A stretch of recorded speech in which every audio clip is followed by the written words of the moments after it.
हर रिश्ते का अंजाम एक सा नहीं होता बेटा। अपने मन से डर निकाल दो और शादी के लिए तैयार हो जाओ। 35 साल के हो गए हो, कब तक मैं तेरा ध्यान रखूंगी? कह देती हूँ, इस साल तूने शादी के लिए हाँ नहीं की तो मैं तेरे से बात करना बंद कर दूंगी और भूख हड़ताल पर उतर जाऊंगी। माँ कौशल्या ने बेटे नीरव से कहा। पर माँ, शादी के बाद भैया का जीवन कितना बिगड़ गया, क्या तुम नहीं जानती? भाभी तुम्हारे साथ कितना बुरा व्यवहार करती थी। तुमने एक बार कहा, बहू मेरे लिए थोड़ी फीकी सब्जी निकाल दिया करो। इसी बात का बतंगड़ बनाकर भाभी ने तुम्हारे लिए खाना बनाना ही छोड़ दिया। बड़े घर की भाभी कितनी गर्म मिजाज की थी। उनको काम सिखाने के उद्देश्य से तुम सही गलत समझाती तो वह तैश में आ जाती, सारे घर का माहौल खराब हो जाता। उन्हें तो बस भैया के साथ अलग गृहस्थी बसानी थी। हम सबसे तो कोई मतलब ही नहीं था। रोज रोज की कलह को देखते तुमने भाभी की बात मानते हुए और भैया के परिवार को बचाने के उद्देश्य से उन्हें अलग कर दिया, जबकि भैया तो अलग होना चाहते ही नहीं थे। आज भैया हमसे नजरें तक नहीं मिला पाते। मेरे दोस्त की गर्लफ्रेंड भी उससे इसलिए शादी कर रही है क्योंकि मेरा दोस्त दूसरे शहर में जॉब करता है। वहां सास ससुर सिर्फ मेहमान बनकर ही आ सकेंगे। ये सब देख सुनकर शादी के नाम से बहुत डर लगता है, कहीं मेरी पत्नी भी मुझे आपसे अलग ना कर दे। नीरव ने कहा, मैं कुछ नहीं जानती। तेरी उम्र बढ़ती जा रही है और मैं बूढ़ी होती जा रही हूँ। कोई तो हो बेटा, जिंदगी की हर राह में तेरा साथ देने वाला, तुझे प्रेम करने वाला, तुझे समझने वाला, जो तुझे गर्मा गर्म खाना बनाकर प्यार से खिलाए, तेरा परिवार आगे बढ़े, तेरा घर बचते हुए देखना चाहती हूँ। समझ ले, यही मेरी अंतिम इच्छा है, कौशल्या जी ने कहा। हर दूसरे दिन कौशल्या जी शादी पुराण लेकर बेटे के पास बैठ जाते। एक दिन सुबह सुबह घर के बाहर एक ट्रक की आवाज आई। कौशल्या जी ने देखा तो पड़ोस में नए किराएदार आए थे। उन्हीं का सामान उतर रहा था। पति पत्नी, बुजुर्ग माँ और एक 10-12 साल का बेटा। पति पत्नी ने औपचारिकता निभाते हुए कौशल्या जी को हाथ जोड़ नमस्ते की। थोड़े ही दिनों में दोनों परिवारों में अच्छा मेल मिलाप हो गया।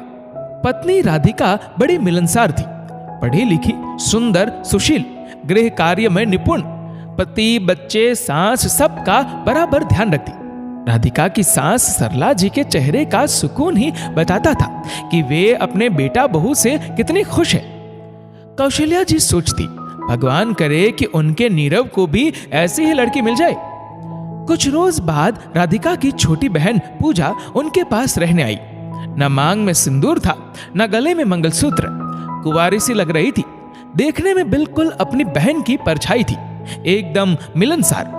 पूजा भी कुछ सामान लेने देने के उद्देश्य से कौशल्या जी के घर आया करती। बातचीत में पता चला वह गांव से है, यहाँ 6 महीने का कंप्यूटर कोर्स करने आई है।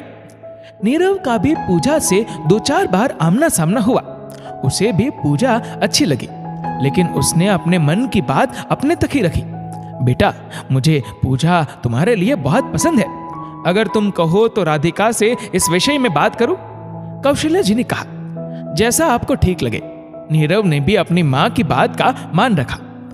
कौशल्या जी ने राधिका के सामने नीरव के लिए पूजा का हाथ मांगा।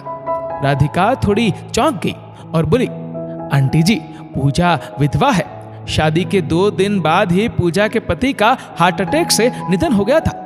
उसके जीवन में आई उदासी को हटाने के उद्देश्य से हमने उसे कंप्यूटर कोर्स करवाने यहाँ बुला लिया ताकि उसका मन बहल जाए। पूजा विधवा है और नीरव भैया कुंवारे। अब भी क्या आपको यह रिश्ता मंजूर है? राधिका ने स्पष्ट रूप से कहा।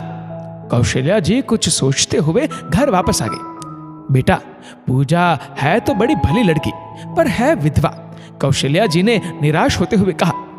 विधवा है तो क्या हुआ माँ, है तो अच्छी लड़की। विधवा होने से उसकी अच्छाइयाँ कम तो नहीं हो जाएगी। मेरी भी उम्र हो गई है, शादी करने से पूजा का भविष्य भी संवर जाएगा। माँ, पापा के गुजरने के बाद कितनी मुश्किलों का सामना कर आपने हम दोनों भाइयों की परवरिश की। विधवा का जीवन कितना चुनौतीपूर्ण होता है आप बेहतर समझती है। माँ, पत्नी की किसी कारणवश मृत्यु हो जाए तो पुरुष बिना किसी झिझक के दूसरा विवाह कर सकता है। पुरुष से कोई सवाल नहीं। विधवा महिला को भी सम्मानित जीवन जीने का हक है, नीरव ने कहा। हाँ बेटा, तुम ठीक कह रहे हो। हर किसी को दूसरा मौका जरूर मिलना चाहिए। विधवा होने से पूजा की अच्छाइयाँ कम नहीं हो जाती। हम उस बच्ची के जीवन में खुशियों के रंग जरूर भरेंगे। अगले दिन कौशल्या जी राधिका के घर जाती है और पूजा का अपने बेटे के लिए हाथ मांगती है। मुझे बहुत खुशी होगी अगर आप जैसी समझदार प्यार करने वाली सास मेरी बहन को मिले। हमारी तरफ से बात पक्की समझे। राधिका ने कौशल्या जी के गले लगते हुए कहा। पूजा और उसके माता पिता की रजामंदी से नीरव और पूजा की शादी हो जाती है। शादी के बाद पूजा कौशल्या जी को पूरा मान सम्मान आदर देती। वहीं कौशल्या जी भी उससे बेटी सा स्नेह रखती। दोस्तों, जीवन में हर किसी को एक साथी की जरूरत पड़ती है। जरूरी नहीं कि हर रिश्ते में समस्या आए या साथी भरोसेमंद ना हो। रिश्तों को लेकर डर अपने मन से निकाल दे और जीवन में आगे बढ़े।